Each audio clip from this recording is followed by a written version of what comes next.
same story when I was on Clubhouse. My son went to school in Culver City, and I had to go to a PTA meeting. And most of the people at the PTA meeting was complaining that a lot of people was complaining that their kids was coming home hungry.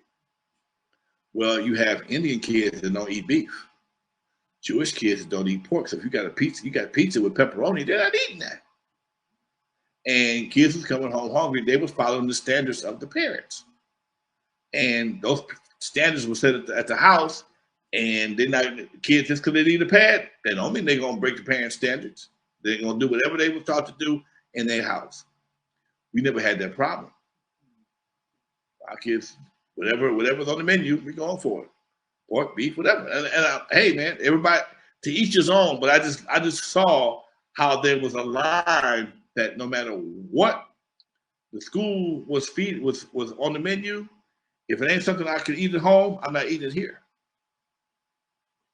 And that is something I think that we've been missing culturally for quite some time. There is no concrete foundation that says you can't say this, we're not doing this over here. If we say, okay, we're gonna keep the word, but you gotta take it off the records.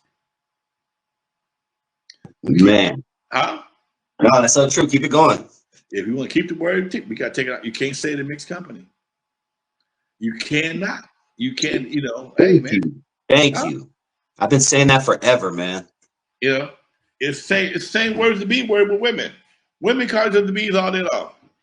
Let me and you call one of them. It's fighting words. That don't make no sense. Y'all they do it all the time. What's up, baby? What's up, baby? What's up, baby? What's up, baby? And they think they're being cool, but they just confusing the hell out of me because I'm not trying to get caught up. I'm not trying to get caught up. So if you say it at work, and not even you ain't got to say call them one. Just say they're acting like one. She acting like a bitch. Oh shit! Whoop, whoop, whoop, whoop, whoop, whoop, whoop, whoop. All the shit, all the bells go off. Then you go to HR. Might miss a couple of days of work. You might get fired. How do you do that? It's too confused. There's no lines, man.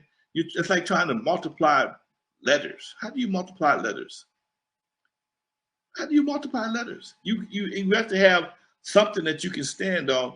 The English language has all types of variations that don't make sense to nobody but the person who made the word. How the hell you got a silent G? Okay. Why is there a PH instead of an F in front of a phone? Okay. Why is there so many different things that we can question just on the words that we use every day? But as we know, certain words have certain meanings. Don't give a damn where you're at. It could be a problem.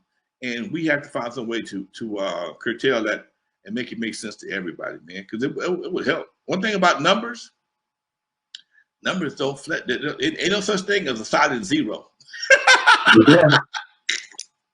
Ain't no such thing as a silent number. Oh, the one is silent. Bullshit. Oh, it ain't. Bullshit. It ain't silent. Oh, the nines are silent. Bullshit. Okay. So yeah, Doc, we have to think about things and being a little bit more logical, so they can be so you can have a standard. That's all. Yeah, and going back to a group that you're very close to, obviously N.W.A, niggas with attitude.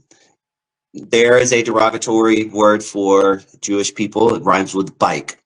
We'll just say if some Jewish dudes decide to do what they call bikes with attitudes. I gotta be careful what I'm saying now. If Asian, there's a derogatory term for Asians. It rhymes with chips. Let's just say a couple of Asian dudes put together chips with attitudes. It would have been nipped in the bud right away, right? But niggas with attitude to the moon. And so I tell you something else you'll never see. Rabbis of LA.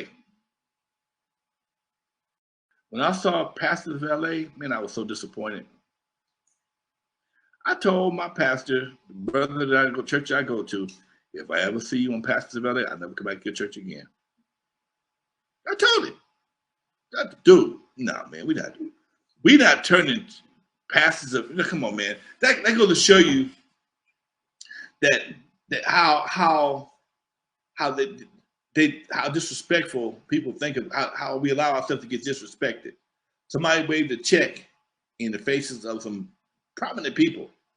Okay, none of them guys were broke. They waved a check in their face, and they bought them for a few seasons. They bought them for a few seasons. You can't do that with other countries. No, we're not doing no. Rabbis of LA, my brother, no, we're not doing that. Okay, imams of LA, we're not doing that. Okay, because they don't need that. I tell you something else you can't do. You can't tell me a big time rabbi in any church. You can't name. I can't name one.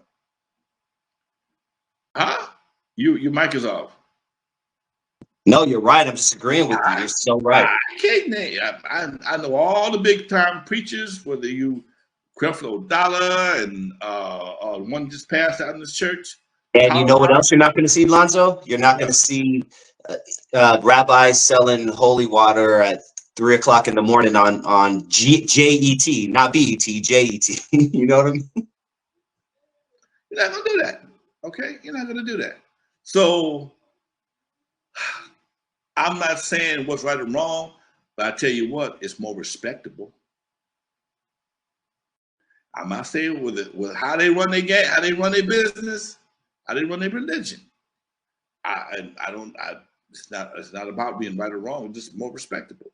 And if you want people to be a part of a religion, I would think respect would be probably one of the primary factors in making this happen. I think respect would be definitely a primary factor in order to make that happen. Gary's Garage probably has the coldest line of the night. He said, Richard Pryor said when he was in Africa, he didn't see any niggas because there are none. Yep. I remember that too. That was a line from one of his stand-ups. Yeah. But you have to be old enough to remember Richard Pryor and that particular thing. Now, was he as funny afterwards? I don't know. I don't know if he was as funny, okay? But I know everybody, when he did that, when he did Bicentennial Nigga, that nigga's crazy, he opened up the doors for a lot of other folks who thought, what? He did? And that's what happens. If George Carlin had said that, he'd never got off the shelves. And as long as we are the ones to introduce our own degradation, it's okay. Because if we don't check ourselves, anybody else gonna check us. It's not my responsibility to come to Dusty's house and clean Dusty's house.